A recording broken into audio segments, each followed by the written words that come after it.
So welcome back to Ringwood East for a brand new year for 2020. Now, for those of you who don't know me, my name is Carol Crawford-Kerr and I'm the president here at the Ringwood East branch of the VSU. And as I said, I do welcome you all here this afternoon. So now let me introduce our platform for this afternoon. So to do our address for this afternoon, would you please make welcome Reverend Lorraine Littet. So now, ladies and gentlemen, I'm going to hand you on to Reverend Lorraine Littet. Would you please join with me in making her very welcome? Thank you, Carol, Zelda, Jackie. Hello, everybody. Hi, Lorraine. It is lovely to be here with you today for the first service of the year. And as Carol said, especially so, as we'll be doing an evening service later on. So that prompted me to think about, of course, why we're all here. Why do we come to a spiritualist church? Why do we want to call ourselves spiritualists?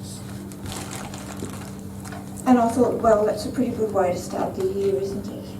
To ponder and just reflect on those things. And each of us, I'm sure, will have a slightly different understanding of why and what we believe. And as I was looking for something as a reading, I came across this little saying, this piece from I don't know, those of you who are as old as I am, will probably remember the Faithworks column in the Sunday Herald Sun. And this one dates back to 2001. But there you go, some things really are forever. So I'm just going to read that section of this for you today to start with.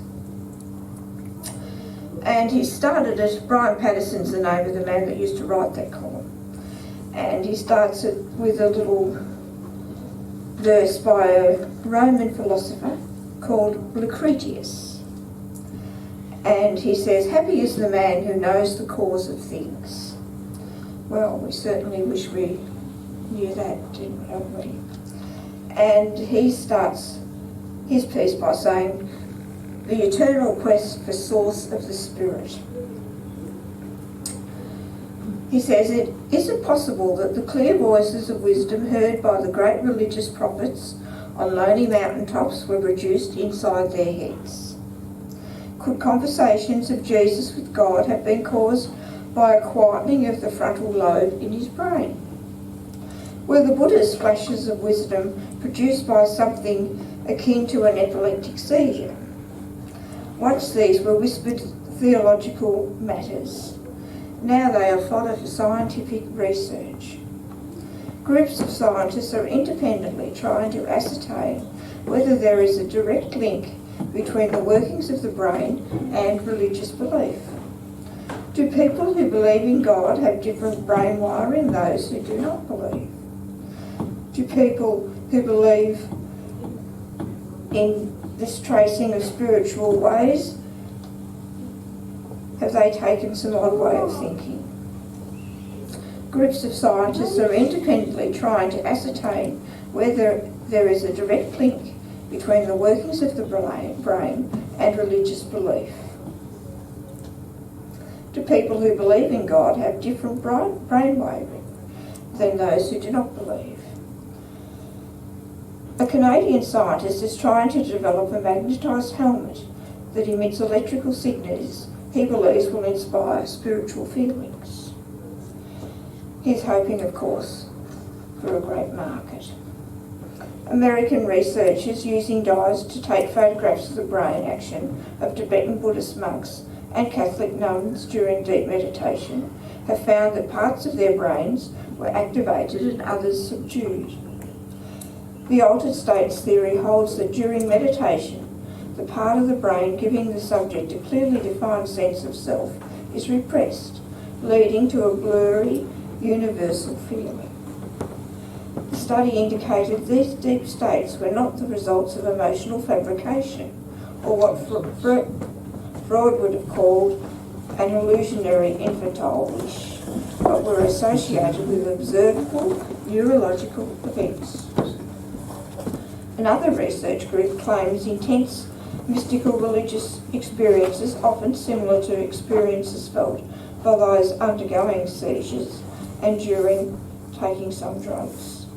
Yet another scientific group claims our genetic makeup is responsible for everything, from whether we like the chocolate cake to what religion we follow, and whether we agree with any other aspect of life.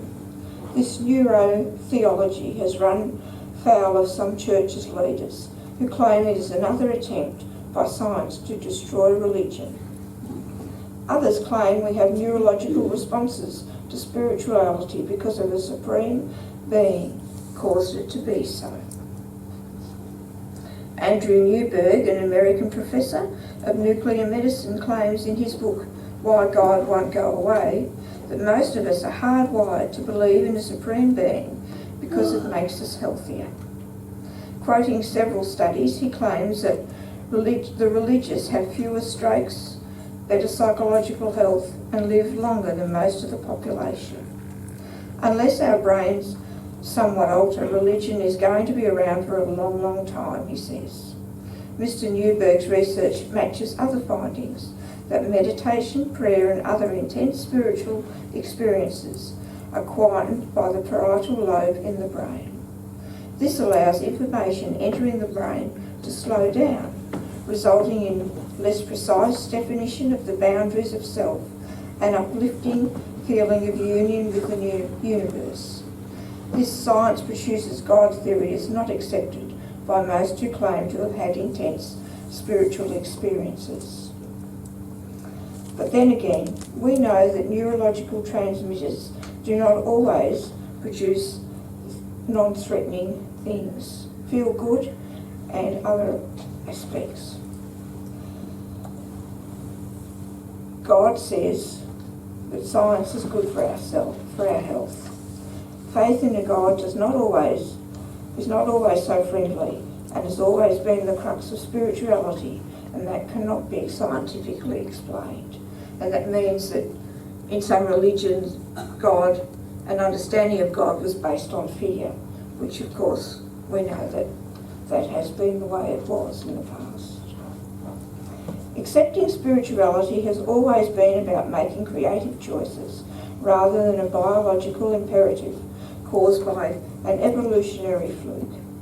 Dr. Stephen Hawking recently said that now he has accepted science does not have the answers to all the questions of physics. There are some things that only God knows. So even Stephen Hawking drew that conclusion. So some of that might sound like mumbo jumbo because people are trying to put spirituality into scientific words. And that's created great confusion, I think, in the minds of many of us, because of course we want proof of what we believe in. And I was prompted to read this introduction that's in our spiritualism course. And it does relate partly to what Carol's already spoken of today, but I'll read it to you anyway. The concept of a future spiritual life is fundamental to all religion. If human life is terminated at death, life would become completely materialistic. Consequently, it is not surprising to find that materialists exclude the possibility of survival after death from their philosophy.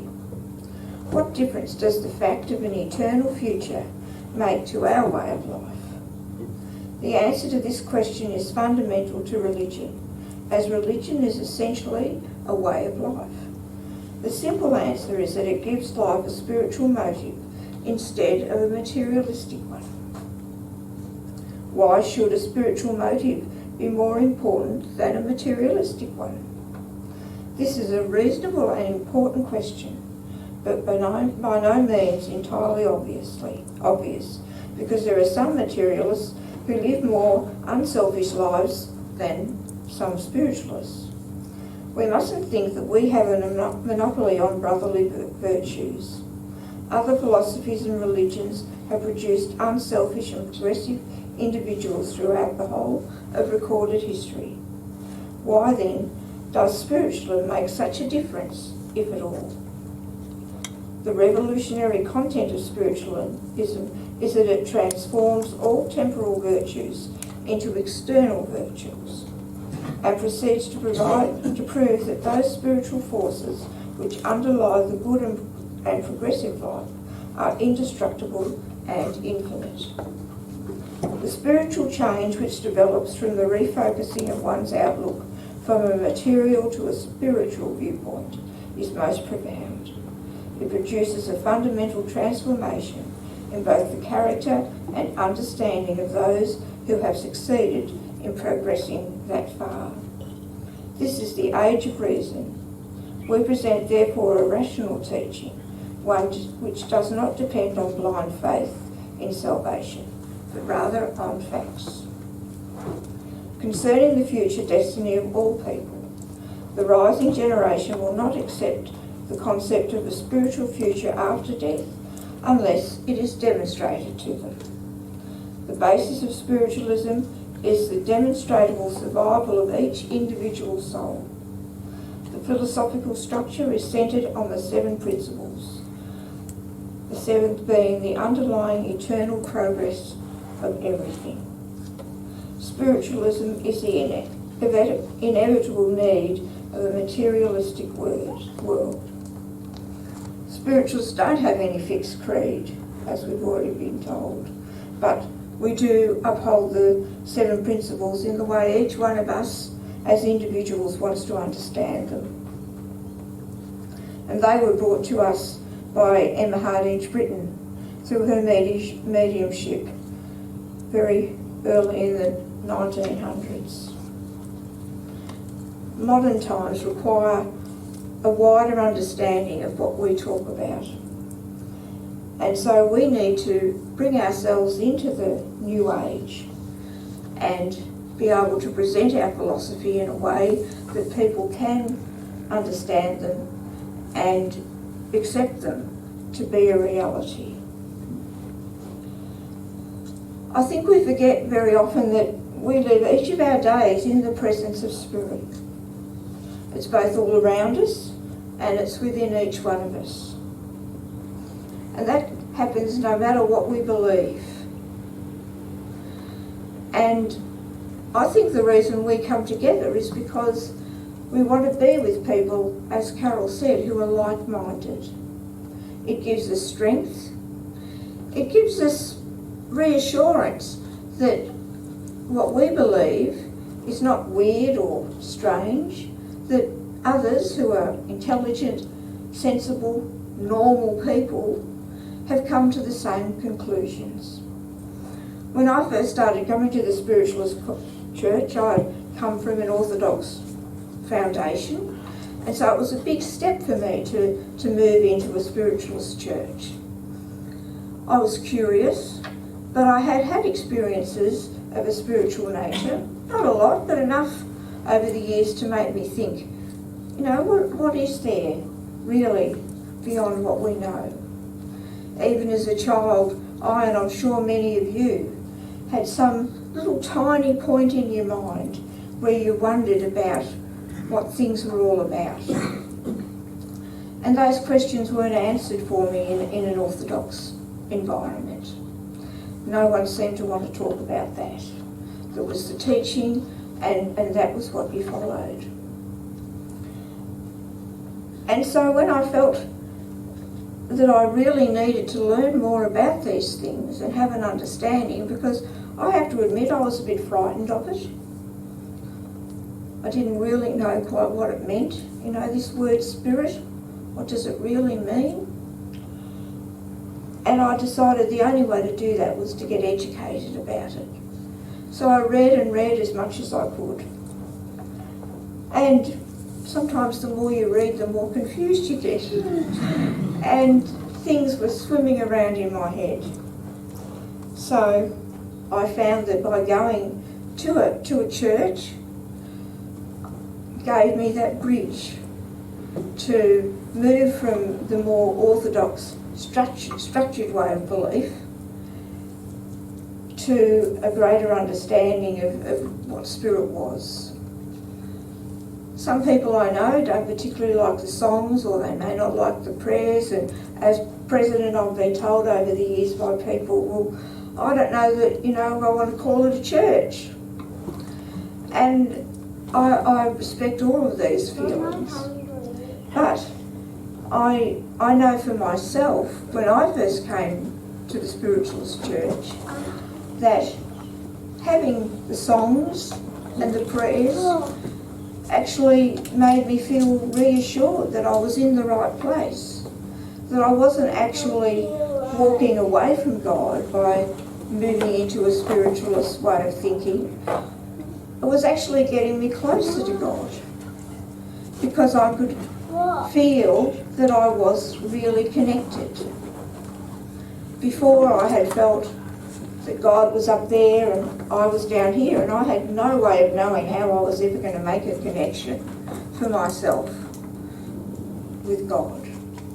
I used to talk to God, and I really didn't have any idea of what I thought God was. So fortunately for me, I think I was open enough to be able to take on a wider concept of what we call God. I, even as a child, never really thought of God as a man on a throne, because it was just all too big for that in my mind. So, as we explore all these things, we need to remind ourselves of what spiritualism is, because there's lots of other areas we're going to discover and explore along the way. We've come to have a greater understanding of other areas of belief. People study astrology, numerology, and all sorts of things. I've, read and heard people talking about the power of beings from other planets. And that may well all be true, but I don't know that for sure. So I'm very careful in what I take on. And they're not part of spiritualism. Of course, it's good to explore all these other areas and to get a wider understanding of what is in the world around us and the other levels of connection that we have around us. The universe is a huge place. Who knows really what there is out there? But I think if we explore things and then come to believe something, we need to ask ourselves why. Why do I believe that? Does it make sense to me? Do I believe it because a certain friend believes it, or someone you regard very highly believes it? I don't think that's enough. And if we say we believe it because it feels right, I don't think that's enough either. Because our mind can trick us sometimes. Our heart certainly tricks us lots of times, doesn't it? So we have to go deeper. We have to be brave and honest with ourselves and go deeper. We have to bring our logic into it and ask ourselves the question, can it be proven? And why am I adopting this belief? Otherwise, it really remains a theory. And there's nothing wrong with a theory, because knowledge grows out of theories. But we can't take it on as a truth until we can prove it and know it for ourselves. Because if we do go along that way, then we become a cult and not a philosophy. Of course, there are many things in our understanding of spiritualism that are part of the philosophy side of it. We learn about auras, we learn about all sorts of things. Well, once again, we can't prove those things. But Eastern philosophies have been studying them for years, and there's a lot of knowledge out there that we can think about and decide how we feel about them. But those aspects are part of the philosophy of our religion of spiritualism. We're different because we can prove what we believe. Today Jackie's going to give us evidence of survival.